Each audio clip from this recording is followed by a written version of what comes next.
দুটো ইনসিডেন্ট ধরে আমরা একটা বড় সড়ো একটা গ্যাংকে আমরা ডিটেক্ট করে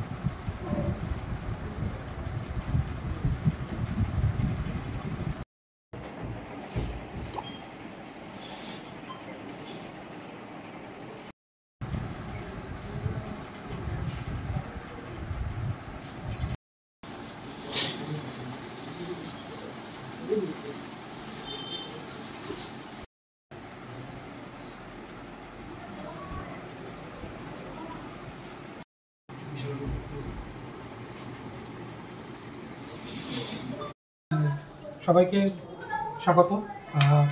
আপনারা জানেন যে বিগত 17/5/2025 বিশালগড় মনুফকির দরগার ওইখানে একজন অনারেবল ইউনিয়ন মিনিস্টারের কনভয়ে একটা স্করপিও গাড়ির সঙ্গে একটা সিভিল ওয়াগনার ভেহিকেলের একটা টাসল হয় এবং পরবর্তী সময়ে ওই সিভিল গাড়ির যিনি ড্রাইভার, উনি স্করপিও গাড়ির যিনি ড্রাইভার ছিলেন, ওনাকে ওই ওয়াগনার গাড়ির ড্রাইভারের অন্যান্য সদস্য মানে সাথীদের সঙ্গে নিয়ে ওনাকে কিডন্যাপ করে নিয়ে গিয়ে ওনাকে মারপিট করে ওনার কাছ থেকে বিভিন্ন আইটেম, মোবাইল, টাকা পয়সা ছিনতাই করে।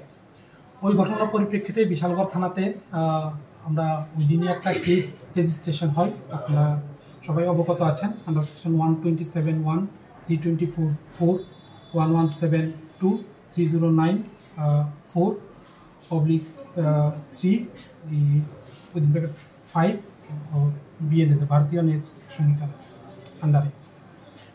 তো ওই দিনে আমরা ইনভেস্টিগেশন শুরু করি। প্রম্পট ইনভেস্টিগেশনে আমরা যে ওয়াগনার ইনভলভ ওয়াগনার গাড়ির ড্রাইভারটা রাজকুমার সাহা, ওকে আমরা ইমিডিয়েটলি অ্যারেস্ট করি এবং আমাদের ইন্টারোগেশন আমরা শুরু করি।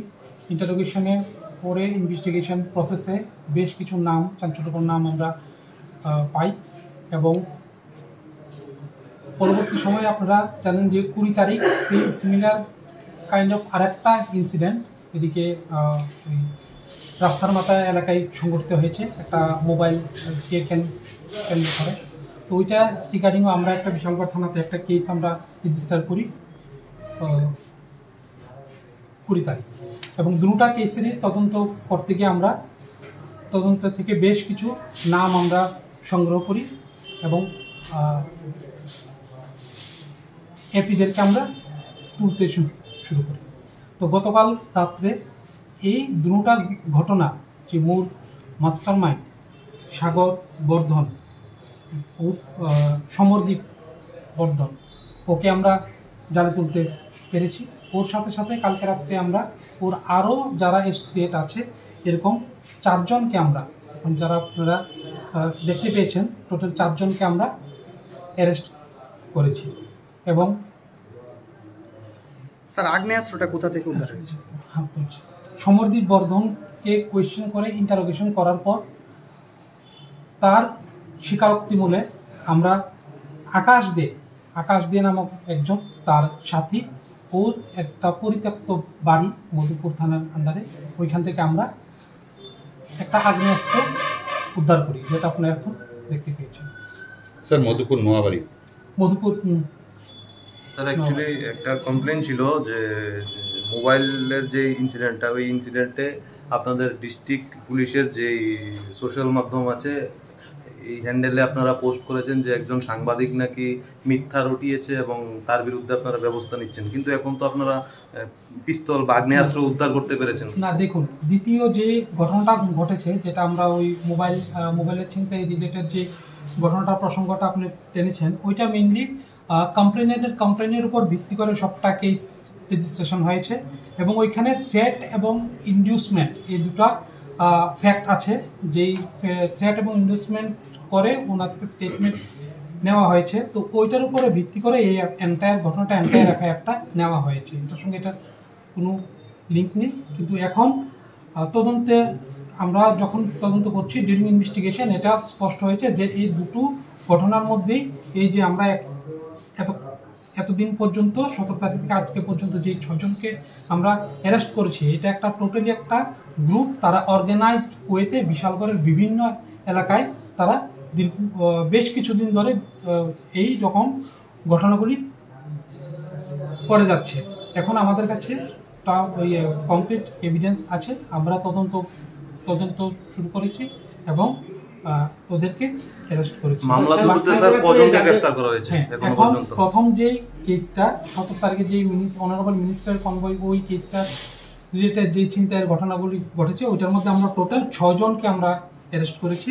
আর মোবাইল ছিনতাইয়ের চেষ্টার যে ঘটনাটা ঘটেছিল 20 তারিখ ওইটাতে আমরা টোটাল 4 জনকে আমরা অ্যারেস্ট করেছি এবং এই দুটোর মধ্যেই মাস্টারমাইন্ড সাগর বর্ধন বা আচ্ছা যারা অ্যারেস্ট হয়েছে আমি আপনাদেরকে বলছি। সমরদীপ বর্মন এলএচ সাগর, বাবা রতন বর্ধন, বাড়ি মধুপুর, কৌশিক দেবনাথ, বাবা কানুলাল Debnath, Jangalia Bishalgarh, Arpan Sarkar care of Bikash Sarkar Ghoshpara Madhupur, Akash De son of Pradip De Noabari Madhupur, Sagar Namar Madhupur Gokulnagar, আর একজন রাজকুমার সাহা ও বিশালগড়। স্যার আগ্নেয়াস্ত্রটা মূলত কার ছিল? আগ্নেয়াস্ত্র সাগর বর্ধন ওকে ইন্টারোগেশন করে আমরা আকাশ দে ওর থ্রুতে আমরা এটা রিকভারি মানে কালকে এখন তো আপনারা দেখছেন যে একটা দুটো ইনসিডেন্ট ধরে আমরা একটা বড় সড়ো একটা গ্যাংকে আমরা ডিটেক্ট করে